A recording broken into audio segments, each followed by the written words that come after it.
नमस्कार दोस्तों, राधे राधे। आज मैं बहुत प्यारा सा गाना लेके आए हैं, उठान गीत है। और ज़्यादा से ज़्यादा मेरे गाने को सुनना। भैले महगी में ललनवा कैसे सपरी, भैले महगी में ललनवा कैसे सपरी, कैसे सपरी राम कैसे सपरी, भैले महगी में ललनवा कैसे सपरी।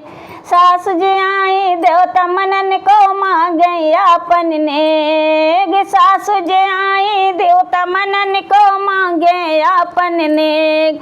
अरे नेक का बदला ठिहंग दिखा दे, पिया गए परदेश चाबी लई गईले सजनवा कैसे सपरी, चाबी लई गईले सजनवा कैसे सपरी। भैले महगी में ललनवा कैसे सपरी, कैसे सपरी हो राजा कैसे सपरी, भैले महगी में ललनवा कैसे सपरी।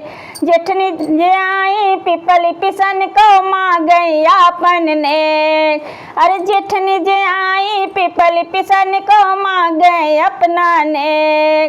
नेक बदला ठिहुंग दिखाई बई, पिया गए परदेश चाबी लाई गईले सजनवा कैसे सपरी, चाबी लाई गईले सजनवा कैसे सपरी। हो भैले महगी में ललनवा कैसे सपरी।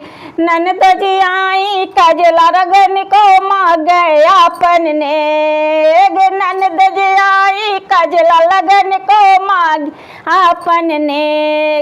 अरे नेक बदला ठिहुंग दिखाई बे, पिया गए परदेश चाबी लई गईले सजनवा कैसे सपरी। हो चाबी लई गईले सजनवा कैसे सपरी।